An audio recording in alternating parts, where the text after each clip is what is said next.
These are the skateboard playing cards by Riffle Shuffle, and just by looking at the back design, without ever looking at the face of it, I can tell you what the suit is, what the value is, and its orientation. And now it's time for me to teach you how to do the exact same thing for all 54 cards. And if you love marked playing cards just like these, then make sure to stick around to the end of the video because I have something else for you as well. With the skateboard playing cards, first we're going to look at the suits. So we're going to see how we can distinguish between just these four. Now on this back design, which can look extremely complex, you're going to see right here and on the other side, right there, that there's going to be a square that has white on the right side and nothing on the left. Now if we change from this one to the next one, you'll see that the white is no longer on the right side, but you still have a vertical line in the middle. If you go to the next one, now the vertical line is still there, but the white is on the left side. And now if you go to this one, you'll see that there's nothing there and the vertical line went to a horizontal line. And all along, the one on this side is going to be changing with it. So if you look at the back design and you see that there's a vertical line here,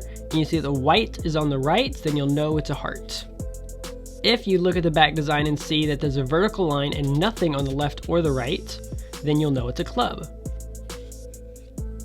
If you look at the back design and see that there's white on the left, vertical line, then you'll know it is take a guess, you got it, it's a diamond. And if you look at the back design and see that it's a horizontal line instead of vertical, then you know it's a spade.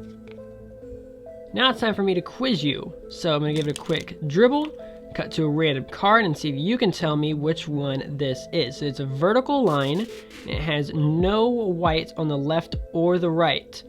So see if you can tell me what it is, and I will tell you that it is a club, just like that. Next, I'm going to show you the orientation of the playing cards. If you take the 4 of diamonds and you flip it upside down, you would never know which way is up and which way is down because there's nothing to distinguish the top half from the bottom half. Now on the 7 of diamonds there is, because there's this one right here in the middle. So this is up and this is down because the top half and bottom half are different. The back design is going to be more like the 7 of diamonds, and there's 2 different ways to know. The first is this star right here in the middle. Currently the point is at the top.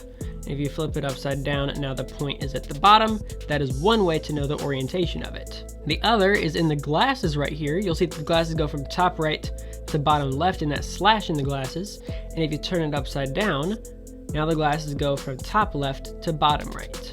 Next, we're going to get on to the values so you can tell each one of these apart as well. Now, if you look at the back design right here, you have a lot of stuff, but you'll have to find one place that has 13 differences. And right over here, you'll see that there's a bunch of dots right next to that little lamp. Now, when it comes to those dots, there should be 4, 3, 3, 4, but this one has 3, 3, 3, 4. The first one is missing, which means it is an ace.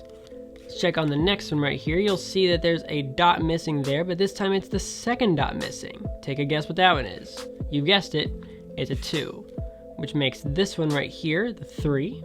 Right there, the third dot is missing. That one's the 4.